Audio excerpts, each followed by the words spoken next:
மஹிந்தவின் விசாரணையில் அம்பலமான தகவல்கள். அனுர அரசினால் ஏற்படும் நெருக்கடி, மந்திர ஆலோசனையில் மஹிந்த.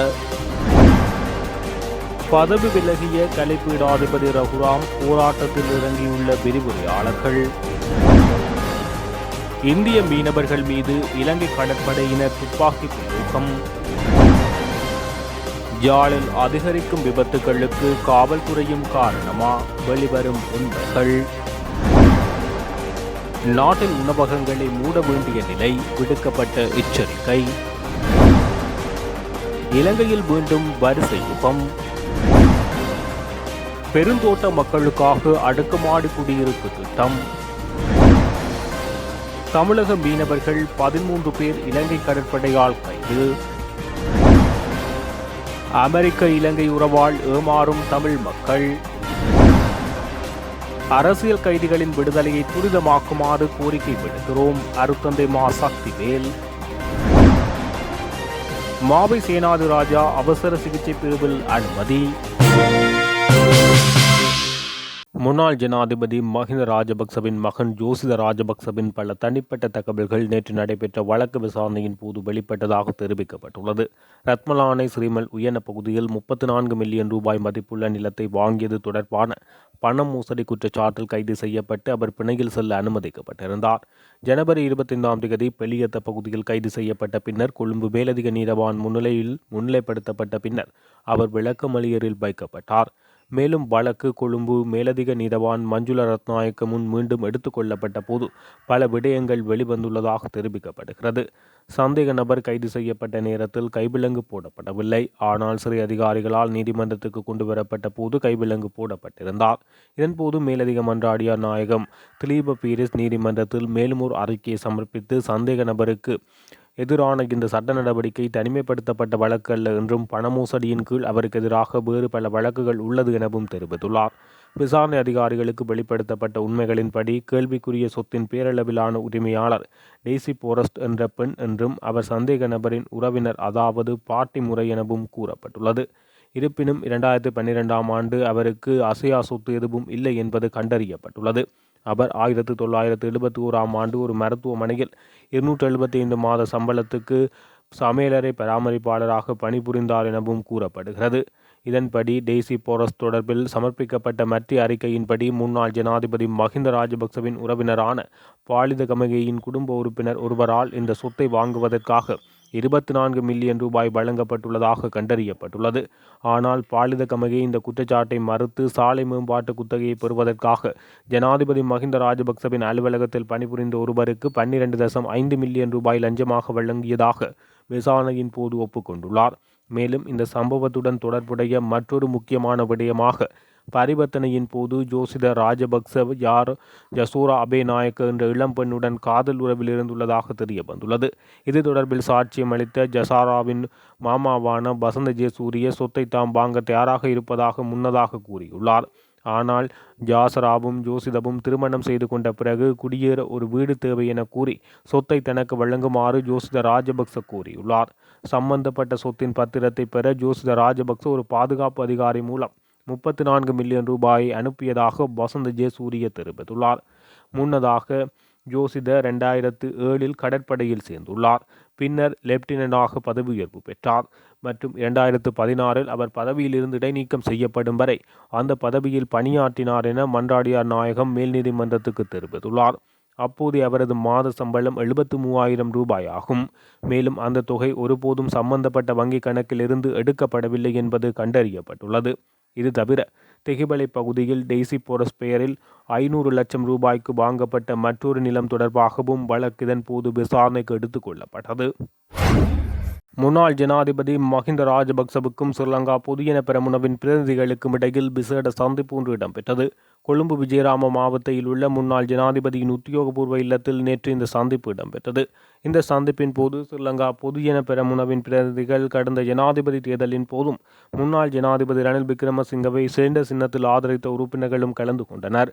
கலந்துரையாடலுக்கு முன்னதாக முன்னாள் ஜனாதிபதி மஹிந்த ராஜபக்சவின் உடல் நலனுக்காக பிரெத் ஓதும் நிகழ்வும் நடைபெற்றது. ராஜபக்சக்களை இலக்கு வைத்து சமகால அரசாங்கத்தின் செயற்பாடுகள் இடம்பெறுவதாக குற்றச்சாட்டுகள் எழுந்துள்ள நிலையில் இந்த சந்திப்பு இடம்பெற்றது. அடுத்த 2 வாரங்களுக்குள் பாராளுமன்ற உறுப்பினர் நாமல் ராஜபக்சவை கைது செய்து 2 வாரங்கள் சிறையில் வைக்கப் போவதாக ஊடகங்களில் அதிகம் தகவல்கள் வெளியாகி வருகின்றமை குறிப்பிடத்தக்கது. இந்த நிலையில் தமது குடும்பத்தின் மீது முன்வைக்கப்படும் குற்றச்சாட்டுகளுக்கு ஆதாரங்கள் இருந்தால் கைது செய்யுமாறு நாமல் பகிரங்கமாக சவால் விட்டுள்ளார். யாழ்ப்பாண பல்கலைக்கழக விரிவுரையாளர் சங்கம் இன்று முதல் வேலை நிறுத்த போராட்டம் ஒன்றை ஆரம்பித்துள்ளது. யாழ்ப்பாண பல்கலைக்கழக ஆசிரியர் சங்கத்தின் அவசர கலந்துரையாடலுக்கு பின்னர் குறித்த தீர்மானம் எடுக்கப்பட்டது. இது தொடர்பில் வெளியிடப்பட்ட யாழ்ப்பாண பல்கலைக்கழக ஆசிரியர் சங்கத்தின் அறிக்கையில் இவ்விடயம் தெரிவிக்கப்பட்டுள்ளது. குறித்த அறிக்கையில் அண்மையில் இடம்பெற்ற யாழ்ப்பாண பல்கலைக்கழகத்தின் பேரவை கூட்டத்தின் பின்னர் பல்கலைக்கழகத்தின் கலைப்பீடாதிபதி தனது பதவியினை பதவி விலகல் செய்தார். பதவி விலகலை அடுத்து பல்கலைக்கழகம் பற்றிய பல கருத்துக்கள் ஊடகங்களிலும் சமூக ஊடகங்களிலும் வெளியாகி வருகின்றன. இந்த நிலையில் நிலைமை குறித்து கலந்துரையாடும் வகையில் யாழ்ப்பாண பல்கலைக்கழக ஆசிரியர் சங்கத்தின் விசேட பொதுக்குழு கூட்டம் திங்கட்கிழமை காலை 10 மணிக்கு கலைப்பீடத்தில் இடம்பெற்றது. மீறல்களிலும் வன்முறைகளிலும் கருத்து வெளிப்பாட்டு சுதந்திரத்தினை பாதிக்கும் வகையிலும் உடைமை சேதங்களை விளைவிப்பதிலும் சீரழிவு மிக்க நடவடிக்கைகளில் ஈடுபடும் மாணவர்களுக்கு எதிராக பல்கலைக்கழகத்தின் நிர்வாகம் கடந்த காலத்தில் உறுதியான நடவடிக்கைகளை எடுக்க தவறியமை குறித்து இந்த கூட்டத்தில் பல உறுப்பினர்களும் தமது கருத்துக்களை வெளியிட்டனர். திட்டமிட்ட முறையில் விசாரணைகளிலேயே தாமதங்கள் ஏற்படுத்தப்பட்டு மாணவர்கள் சட்டத்தின் ஓட்டைகளை பயன்படுத்தி தண்டனைகளிலிருந்து தப்பித்துச் செல்ல நிர்வாகம் வழி சமைத்து கொடுப்பதாக கருத்துக்கள் வெளியிடப்பட்டது. தண்டனைகளின் நோக்கம் மாணவர்களை விரோதிப்பதல்ல, மாறாக தாம் செய்யும் தவறுகளை மாணவர்கள் உணர்ந்து எதிர்காலத்தில் செம்மையாக செயற்படும் வகையில் ஊக்குவிப்பது என்பதும் இங்கு சுட்டிக்காட்டப்பட்டு முடிவெட்டப்பட்டது. கூட்டத்தின் முடிவில் 5 கோரிக்கைகளை முன்வைத்து நேற்று திங்கட்கிழமை பல்கலைக்கழக ஆசிரியர்கள் ஒரு அடையாள வகுப்பு புறக்கணிப்பில் ஈடுபடுவது என்றும் இன்று செவ்வாய்க்கிழமை முதல் தொடர் வகுப்பு புறக்கணிப்பில் ஈடுபடுவதெனவும் முடிவெடுக்கப்பட்டது. 5 கோரிக்கைகளை முன்வைத்து பல்கலைக்கழகத்தின் அனைத்து பீடங்களைச் சேர்ந்த விரிவுரையாளர்களும் விரிவுரைகள் வேலை நிறுத்தத்தில் ஈடுபடுவதாக தெரிவித்துள்ளனர். யாழ் பருத்தித்துறை கடற்பரப்பில் அத்துமீறி நுழைந்த இந்திய மீனவர்களை கைது செய்யும் போது இலங்கை கடற்படையினர் நடாத்திய துப்பாக்கி பிரயோகத்தில் 2 காயமடைந்துள்ளதாக இலங்கை கடற்படை அறிவித்துள்ளது. காயமடைந்த 2 இன்று அதிகாலை யாழ்ப்பாணம் போதனா வைத்தியசாலையில் சிகிச்சைக்காக அனுமதிக்கப்பட்டுள்ளனர். பருத்தித்துறை கடற்பரப்பில் 13 இந்திய மீனவர்களுடன் படகொன்று அத்துமீறி நுழைந்து மீன்பிடியில் ஈடுபட்டது. இதன்போது இந்திய மீனவர்களின் படகில் ஏறி அவர்களை கைது செய்ய கடற்படை வீரர் முயற்சித்தார். இதன்போது கடற்படை வீரரை ஏற்றி கொண்டு மீனவர்களின் படகு தப்பிச் செல்ல முற்பட்டுள்ளது. இதனை அடுத்து ரோந்து படகில் சென்ற இலங்கை கடற்படையினர் நடாத்திய துப்பாக்கி பிரயோகத்தில் இந்திய மீனவர்கள் 2 காயமடைந்தமை குறிப்பிடத்தக்கது. யாழில் அண்மை காலமாக இடம்பெற்று வரும் விபத்துகளுக்கு போலீசாரும் காரணமாக அமைவதாக குற்றச்சாட்டு முன்வைக்கப்பட்டுள்ளது. அண்மை காலமாக நாடளாவிய ரீதியில் வீதி விபத்துகளின் எண்ணிக்கை அதிகரித்து காணப்படுகின்றது. இதனால் மரணங்கள், அங்கவீனங்கள் போன்றன ஏற்படுகின்றன. அந்த வகையில் இந்த விபத்துகளுக்கு கட்டாக்காளி கால்நடைகள், மதுபோதையில் சாரதியம், அவதானமின்மை, வீதி விதிமுறைகளை பின்பற்றாமை, அதிக வேகம் மற்றும் உறக்கம் என்பன காரணங்களாக அமைந்துள்ளன. இந்த நிலையில் போலீசாரின் செயற்பாடுகளும் விபத்துகளுக்கு காரணமாக அமைகின்றமை அதிர்ச்சியை ஏற்படுத்தியுள்ளது. போக்குவரத்து போலீசார் வாகனங்களை நிறுத்தக்கூடாத இடங்களான வீதியோரத்தில் உள்ள மஞ்சள் கூடு, வீதியின் திருப்பங்கள் போன்ற இடங்களில் நின்று வாகனங்களை மறைக்கின்றனர். அத்துடன் இரவு நேரங்களில் கடமையில் இருக்கும் போக்குவரத்து போலீசார் இருள் சூழ்ந்த இடங்களில் வாகனங்களை நிறுத்திவிட்டு டோர்ச் லைட்டின் ஒளியினை வீதியில் செலுத்தும் சாரதிகளின் கண்களை நோக்கி பாய்ச்சி அவர்களை மறைக்கின்றனர். இதுவும் விபத்துகள் ஏற்பட காரணமாக அமைவதாக குற்றம் சாட்டப்பட்டுள்ளது. இலங்கையின் சந்தையில் பொருட்களுக்கு நிலவும் தட்டுப்பாடு காரணமாக உணவகங்களை மூட வேண்டிய நிலை ஏற்பட்டுள்ளதாக உணவு உரிமையாளர் சங்கங்கள் எச்சரிக்கை விடுத்துள்ளன. தேங்காய், அரிசி உள்ளிட்ட அத்தியாவசிய பொருட்கள் பலவற்றுக்கு தற்போது தட்டுப்பாடு நிலவுவதாக அவர்கள் குறிப்பிட்டனர். குறித்த விடயம் தொடர்பில் மேலும் தெரிவிக்கையில், எல்லா உணவுப் பொருட்களுக்கும் தேங்காய் பயன்படுத்தப்படுகிறது. தேங்காயின் விலை சடுதியாக அதிகரித்துள்ளது. சில இடங்களில் அதிகூடிய விலைக்கு வாங்குவதற்கு தேங்காய்கள் இல்லை. எனவே இதற்குரிய தீர்வை பெற்றுக் கொடுக்க அரசாங்கம் நடவடிக்கை எடுக்க வேண்டுமென உணவக உரிமையாளர்கள் கோரிக்கை விடுத்துள்ளனர். இதேவேளை நாட்டில் சமீபத்தில் ஏற்பட்ட சீரற்ற வானிலை உப்பு தொழில்துறையில் கடுமையான தாக்கத்தை ஏற்படுத்தியுள்ளது. இதனால் இந்தியாவிலிருந்து இறக்குமதி செய்யப்பட்ட 1485 மெட்ரிக் டன் அடங்கிய முதலாவது தொகுதி உப்பு நாட்டுக்கு கொண்டு வரப்பட்டது. இதேவேளை கடந்த கால ஆட்சியாளர்கள் நாட்டில் தற்போது நிலவும் அரிசி தட்டுப்பாட்டுக்கு காரணம் என வன்னி பாராளுமன்ற உறுப்பினர் ஜெகதீஸ்வரன் தெரிவித்துள்ளார். இலங்கையில் அத்தியாவசிய பொருட்களான அரிசி மற்றும் தேங்காய் விலை விண்ணை தொடும் வகையில் அதிகரித்துள்ளது. இதனால் மக்கள் மிகவும் அசௌகரியங்களை அனுபவித்து வருகின்றனர். நாளாந்தம் இவற்றை பெருமளவு விலை கொடுத்து வாங்க வேண்டிய சூழ்நிலை ஏற்பட்டுள்ளது. குறிப்பாக சிவப்பு அரிசிக்கு பாரிய தட்டுப்பாடு ஏற்பட்டுள்ளது. இலங்கையில் அண்மையில் பெய்த தொடர்மழை காரணமாக பெரும்போக நெச்சரிக்கை பாரிய அழிவை சந்தித்துள்ளது. இதனால் அரிசியின் விலை மேலும் அதிகரிக்கும் என எச்சரிக்கை விடுக்கப்பட்ட நிலையில் நேற்றைய தினம் ஆக்குரச பகுதியில் அமைந்துள்ள கோப் சிட்டியில் 5 கிலோகிராம் சிவப்பு அரிசியை பெற்றுக்கொள்வதற்காக மக்கள் நீண்ட வரிசையில் காத்திருந்ததாகவும் இது தொடர்பான புகைப்படங்கள் சமூக ஊடகங்களில் வைரலாக தொடங்கியுள்ளது. பெருந்தோட்டங்களில் வசிக்கும் மக்களுக்காக எதிர்காலத்தில் அனைத்து உட்கட்டமைப்பு வசதிகளையும் கொண்ட அடுக்குமாடி குடியிருப்பு அமைக்க தீர்மானிக்கப்பட்டுள்ளதாக பெருந்தோட்ட மற்றும் சமூக உள்கட்டமைப்பு அமைச்சர் சமந்த வித்யாரத்ன தெரிவித்துள்ளார். பெருந்தோட்ட சமூகத்தினரின் வீட்டு வசதி மற்றும் உட்கட்டமைப்பு வசதிகளை மேம்படுத்துவதற்காக பெருந்தோட்ட மனித மேம்பாட்டு அறக்கட்டளையுடன் கடந்த 24ஆம் தேதி அமைச்சர் இடம்பெற்ற கலந்துரையாடலின் போது அமைச்சர் இதனை தெரிவித்துள்ளார். மலையக பகுதிகளில் மண்சரிவு அபாயம் அதிகமாக இருப்பதால் தேசிய கட்டிட ஆராய்ச்சி நிறுவனத்தின் மூலம் நிலச்சரிவு ஏற்படாத தோட்ட நிலங்களை அடையாளம் கண்டு அந்த நிலங்களில் அடுக்குமாடி கட்டிடங்களை நிர்மாணிக்க திட்டமிடுவதாக அமைச்சர் தெரிவித்தார்.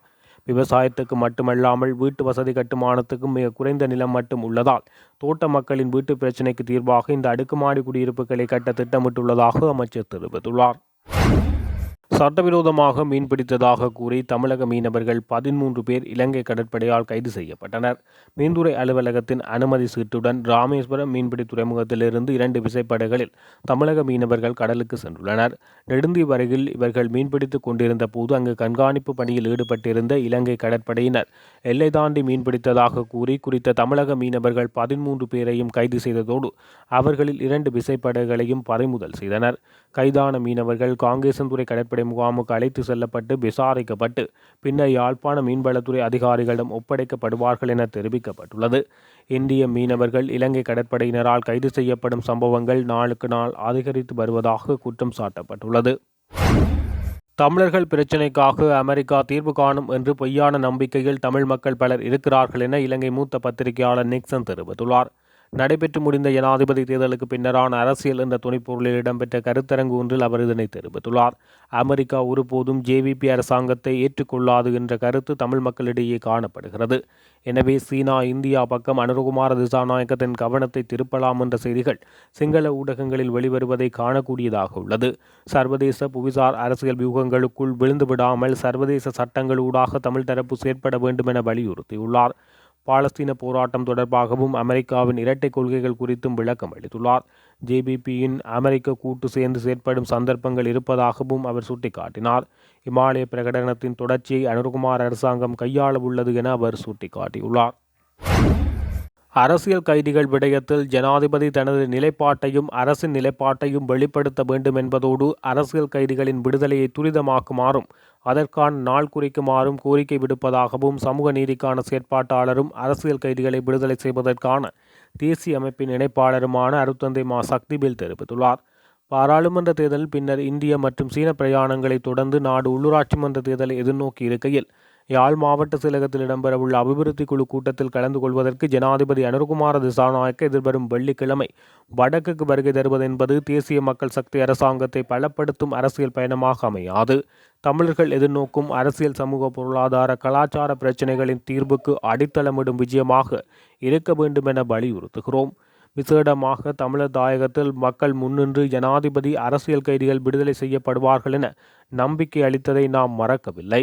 ஆனால் அதனை மறுதளிக்கும் வகையில் அண்மையில் நீதியமைச்சர் கசன நாணயக்கார் அவர்கள் அரசியல் கைதிகள் என்று சிறையில் எவருமில்லை என தெரிவித்திருக்கையில் இந்த விடயத்தில் ஜனாதிபதி தனது நிலைப்பாட்டையும் அரசின் நிலைப்பாட்டையும் வெளிப்படுத்த வேண்டும் என்பதோடு அரசியல் கைதிகளின் விடுதலையை துரிதமாக்குமாறும் அதற்கான நாள் குறிக்குமாறும் கோரிக்கை விடுப்பதோடு அதற்கான துரித நடவடிக்கையை வெளிப்படுத்துமாறும் கேட்டுக்கொள்கின்றோம் என அவர் இதன்போது தெரிவித்துள்ளார்.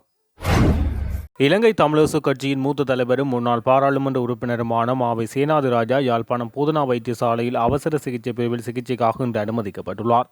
வீட்டில் தவறி விழுந்த நிலையில் தலையில் நரம்பு வெடிப்பு ஏற்பட்டுள்ளதாகவும் இதன் காரணமாக அவருக்கு செயற்கை சுவாசம் அளிக்கப்பட்டுள்ளதாகவும் தகவல்கள் தெரிவிக்கின்றன.